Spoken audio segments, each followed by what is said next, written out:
중국 고사에 사홍지마라는 말이 있습니다. 복과 화는 언제든 바뀔 수 있으니 낙심하거나 자만하지 말라는 교훈입니다. 복이나 화라는 것에 고정불변한 개념이 있는 것이 아니기 때문에 이에 대한 평가를 유보함으로써 마음이 극단으로 가는 것을 막는 것입니다.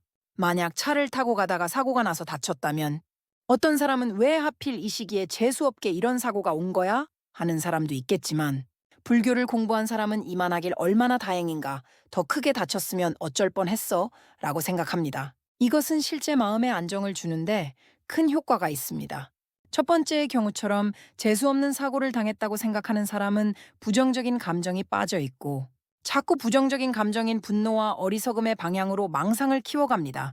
하지만 이만하길 다행이라고 생각하는 사람은 부정적인 감정이 멈추고 분노나 어리석음으로 생각이 옮겨가지 않습니다. 이것은 교통사고라는 1차 화살을 맞았지만 자기 생각으로 인한 2차 화살을 맞지 말라는 부처님의 가르침과도 맞닿아 있습니다.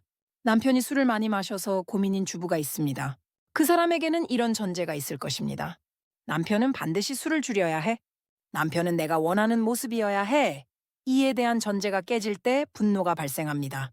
이럴 때에는 술 마시고 폭력을 쓰는 사람도 있는데 그건 아니니까, 혹은 그래도 직장 생활이나 가정 생활에 다른 큰 문제가 있는 것은 아니니까 이렇게 생각하는 것이 2차 화살을 맞지 않고 집착을 느슨하게 하는 방법이겠지요.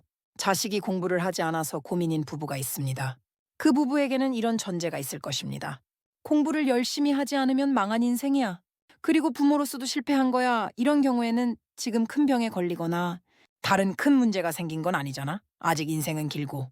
내 불안이 아이의 현재나 미래를 개선시키지 않아. 이렇게 생각할 수 있어야 2차 화살을 맞지 않는 것입니다. 직장 상사나 동료와 불편해서 회사를 못 다니겠다는 사람이 많습니다.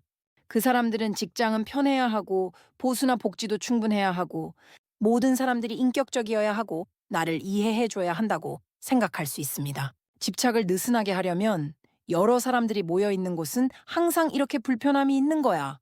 이 정도도 감수하지 못하면 무슨 일을 하겠어라고 생각하거나 이 정도 일을 하고 생계 유지가 가능하다면 그 정도 불편이야 감수해야지. 정 어려우면 선택지는 하나만 있는 것은 아니니까 라고 생각하고 2차 화살을 맞지 않아야 합니다. 어떤 문제를 부정하는 것이 아니라 그 문제 앞에서 2차 화살을 맞음으로써 나를 더 고통스럽게 하거나 불행하게 만들지 않는 것이 핵심입니다. 이렇게 생각하는 것은 문제를 덮기 위한 것이 아니라 감정에 휩쓸리지 않은 상태에서 문제를 다룰 수 있는 힘을 회복하기 위한 것입니다. 또한 하향 비교를 하는 것은 문제를 무시하기 위한 것이 아니라 분노와 어리석음이 폭주하지 않게 브레이크를 거는 역할을 합니다. 불교에서 말하는 지혜란 고통이 없는 삶을 만드는 것이 아니라 고통 위에 불필요한 고통을 더 쌓지 않는 능력입니다. 부처님께서는 나의 분노와 남의 분노를 어떻게 다뤄야 하는지 여러 사례를 통해 극명하게 보여주셨습니다. 까닭을 모를 분노를 나타내는 사람들에게 남이 나에게 선물을 주었을 때 내가 받지 않으면 그 선물은 누구의 것이 되는가? 라든지 부처님을 향해 흙을 던진 사람에게 바람을 거슬러 흙을 뿌리면 그 흙이 되돌아와 자신을 더럽히듯 남에게 모욕을 주면 그 허물은 오히려 자신에게 되돌아간다고 말씀하십니다. 부처님께서는 어떤 문제가 생기면 왜 이런 일이 나에게 생기지? 라고 하신 것이 아니라 그 문제를 피하지 않고 정면으로 부딪혀서 부동심을 유지한 상태에서 상대를 경책하거나 교화하십니다. 부처님이 말씀하시길 원하지 않는 것을 만나 괴로워하고 원하는 것을 얻지 못해 괴로워한다고 했습니까? 고통은 사건 때문이 아니라 내 기대가 깨질 때 생기며 괴로움은 없애는 게 아니라 집착을 내려놓으면 사라진다고 했습니다. 불교에서 마음을 강조하고 생각하기 나름이다라고 강조하는 것은 기대치를 아예 낮추거나 비교 기준을 아래로 이동시켜 고통이 생길 조건을 제거하는 방식입니다. 이런 방식은 초전법륜의 가르침과 정확히 맞닿아 있습니다. 우리가 어떤 것을 기대할 때, 예를 들어 우리 아이는 공부를 잘해야 한다. 나는 사람들에게 이런 대접을 받아야 한다고 했을 때 이것은 가래와 집착에 해당합니다.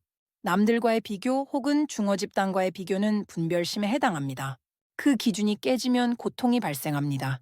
따라서 기대치를 낮추거나 비교 기준을 이동시키는 것은 부처님 교리의 실천적 적용이자 방편에 해당합니다. 고통이 생긴 조건을 제거하는 것입니다. 구독과 좋아요는 영상 제작에 큰 힘이 됩니다.